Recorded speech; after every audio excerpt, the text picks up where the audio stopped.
The road ran into the village like a rope thrown and left, dusty and frayed. Elias rode it slow, letting his mare find her own careful steps. The sun had slouched behind the ridge, and the light went from gold to the color of old tin.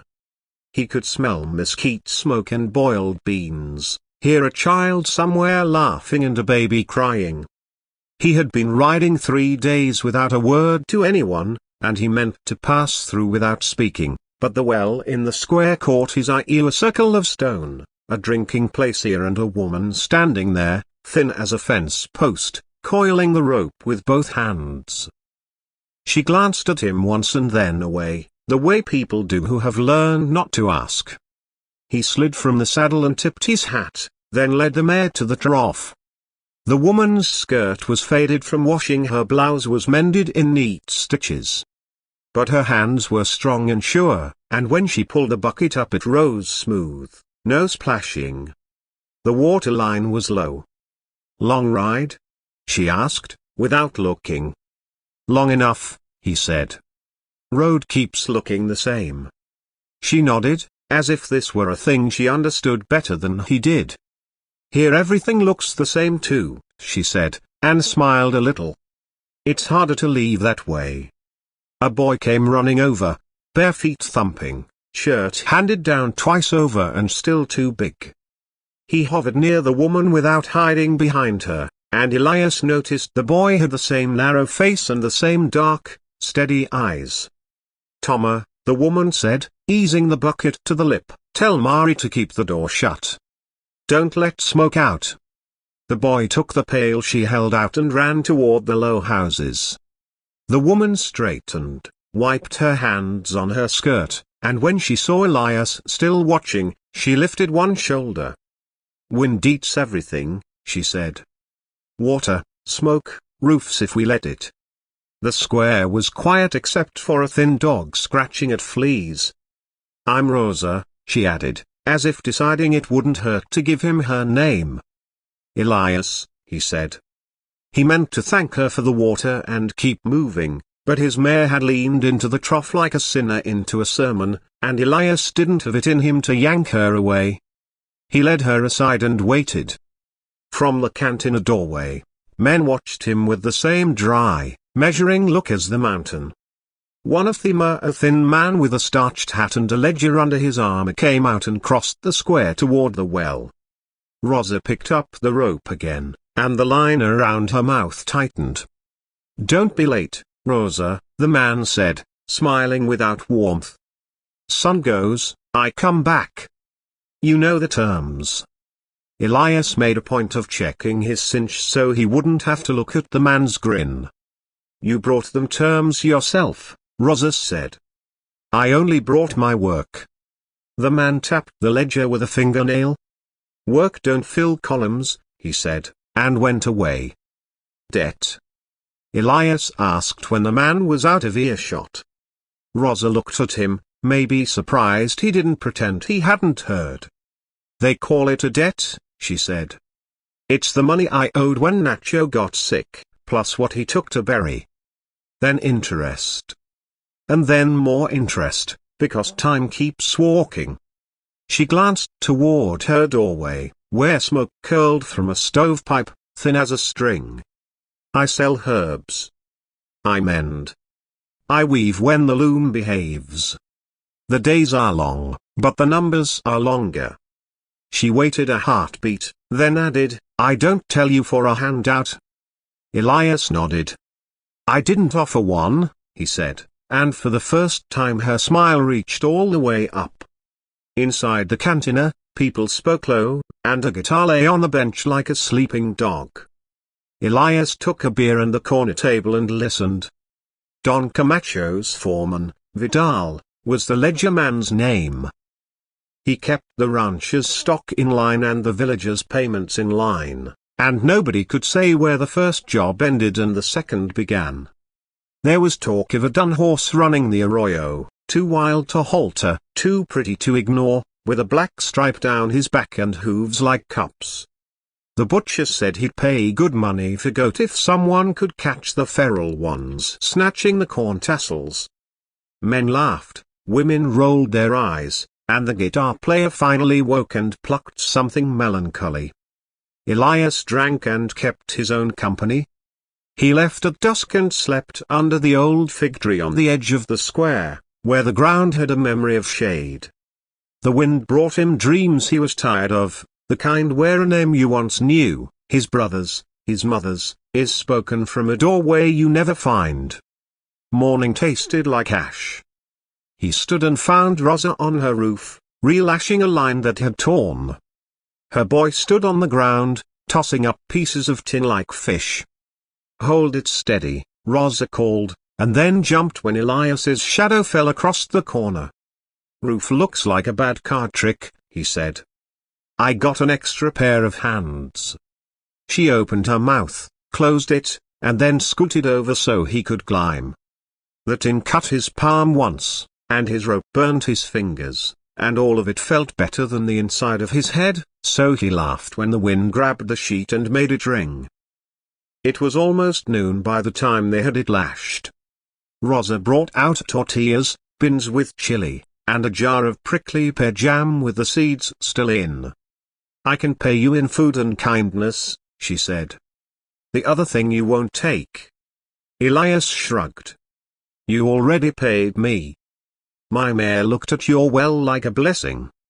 The boy, Toma, watched Elias for a long time, then said, "They say you know how to rope?"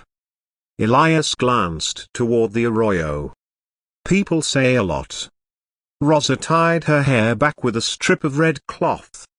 "That done horsey ghost," she said, as if giving up a secret. "He drinks at the bend where the reeds are tall. He likes salt.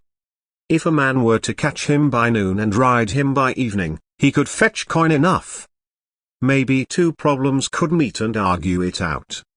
"You got a salt block?" Elias asked, and Rosa disappeared inside and returned with a sack so small it might have been hidden for months. Toma brought a coil of rope that had seen better days but held truer than it looked. "You come too," Elias told him. "Two sets of footsteps and two minds make a single good plan." The arroyo lay bright as a blade, slick with stones and whispering with grass. They found the bend by looking for dragonflies. Ghost came in on hollow legs and lifted his head halfway, nostrils wide. His coat was dappled like sunlight under water. Elias set the salt on a rock and turned his back to the horse, because wariness recognizes its own. He talked low about nothing, about how bins take the taste of the pot and not the cook. Toma fidgeted and then learned how not to fidget. Rosa's hand was steady on the long tail of the rope. When Ghost stepped closer, Elias didn't look. The lariat went out easy, not as a trap but as an offer. It settled a whisper around the jaw, and then Ghost found himself with a circle on him that had weight. He blew hard, tossed his head, went up, and for a second the sun turned him to a blaze. Elias's feet ground into the sand, and Rosa took up the slack at just the right moment, saving his shoulder. "Steady," Elias said, to the horse or the boy or himself he didn't know. Ghost's terror hit them like heat. The trick then was not muscle but patience. Elias let the horse hit the end of the rope and then soften, hit and soften, until the idea of being held didn't feel like dying. By late afternoon, Ghost wore a halter and a look of insult.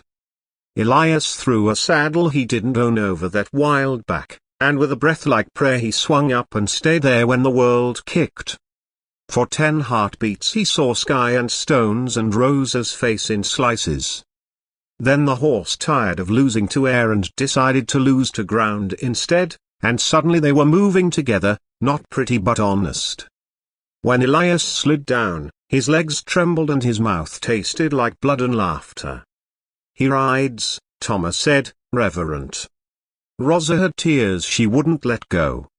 "Now what?" she asked. They walked Ghost to the big house. The gates were iron with paint flaking like scab. Vidal stood under the shade with his ledger tucked where a pistol might have been. When he saw Rosa he smiled with slow delight. "Come to sign your little home away?" he asked. Elias yawned. "Got a horse," he said. "Don Camacho buying?" Vidal's smile stiffened. "We're particular here." "So are we," Elias said, and ghost stamped, glowing, eyes like coins held to the light. Vidal named a number fit for a mule. Elias turned away without answering and rose to the stirrup. "Wait," came a voice from the doorway. Don Camacho himself, a heavy belly, fine shirt half untucked, eyes like a hawk that had eaten too much and regretted it, walked forward. He watched Elias canter ghost past the gate and back, watched how the horse's fear made him elegant. "Pay them fair," he said. "I don't keep mean horses." The coins came slow, like teeth pulled. Rosa counted them with lips moving, then stopped. "It's almost enough," she said. "Almost is what Vidal loves most," Elias answered. He reached into his vest and pulled out a leather roll. His own money lay inside a scene, not used, kept back for nights when loneliness couldn't be argued with. He had saved it without knowing why, and now he did. He laid 3 silver pieces on Rosa's open palm. "I don't want your charity," she said softly. "Good," he said. "I'm not offering charity. I'm buying the right to eat one more bowl of your beans and to tell a story in your shade." She blinked and then nodded once. "I'll sell you both." Vidal's ledger clicked shut when the numbers matched. He tried to add a fee for the ink, and Don Camacho cleared his throat and didn't have to say a second word. They walked back toward the square, lighter by one horse and heavier by a fact. Rosa bought salt and a sack of maize and a spool of blue thread. Toma took her candy and then put it back, proud in a way that made Elias want to stand up straighter. At her door, Rosa tore a strip from a woven sachet, read, "Old as a good story," and tied it to Elias's reins. "Fine not looking at me like a ledger," she said. He touched the cloth and felt the knot she had made, tight and clean. The next day came up strange. The sky had a green in it, and the wind tasted like copper. Down in the gully, a roar began. "Flood," someone shouted, and people ran without knowing where.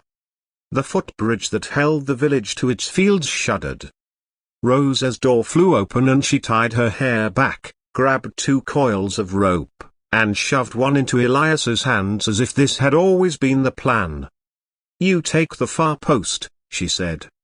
"Toma, you tie the knots I showed you." The water came carrying trees, a broken chair, the ghost of someone's yam patch. It dragged at ankles and tried to make a joke of the word ground. Elias set his boots and leaned his weight.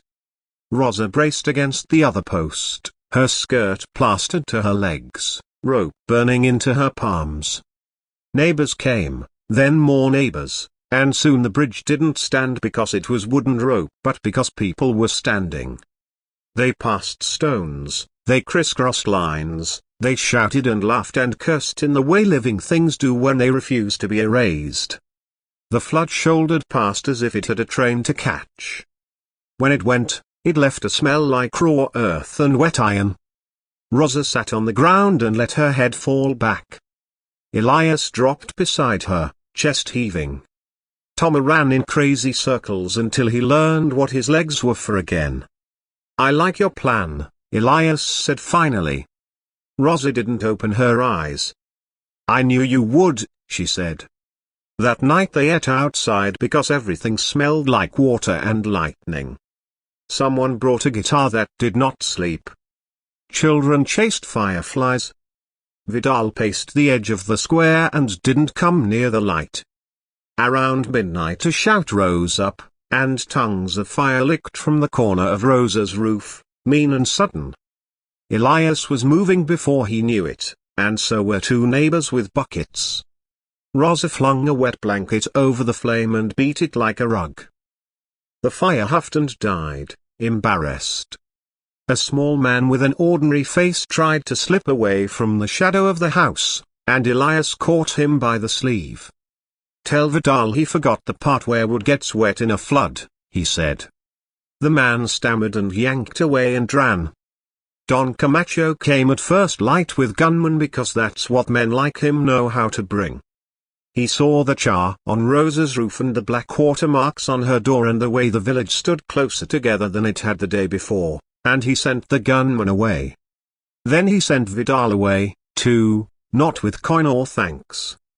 "It's a poor thing to steal from poor people," he said, and though nobody believed he had discovered morality overnight, people remembered he said it.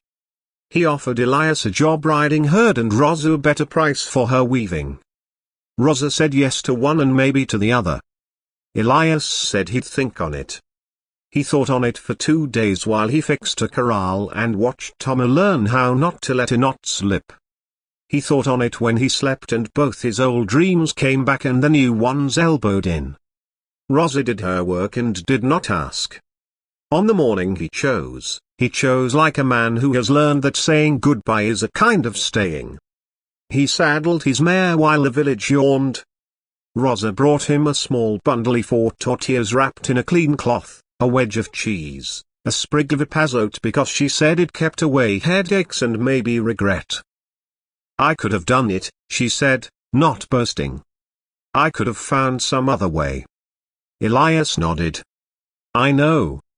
But it was faster with you," she said, and he laughed. "That's what men like me are good for," he said. Thomas stood very straight and handed Elias the rope he'd been mending, the splice neat as a seam. "If you ever need, send word," Elias told him. The boy weighed the word ever and then pocketed it like a coin he didn't plan to spend. Elias rode out with the red strip fluttering from his reins like a tongue speaking a language only the wind knows. At the ridge, he turned and saw the village small and stubborn, the well, the square, Rosa's roof patched and proud. He thought of the ledger that didn't own her anymore and of the future that never stays but sometimes lets you walk beside it a while. He touched the knot she had made in that strip of cloth and felt how tight and clean it was. Then he nudged the mare and followed the road until it was just a line on the land and then not even that. Behind him, beans simmered in a pot, and a woman stood in a doorway with ash on her hands and a grin she would show only when she felt like it. Ahead of him, there were other roads and other wells. But for a long time he rode as if he were tethered to a place that had finally taught him how to hold and how to let go.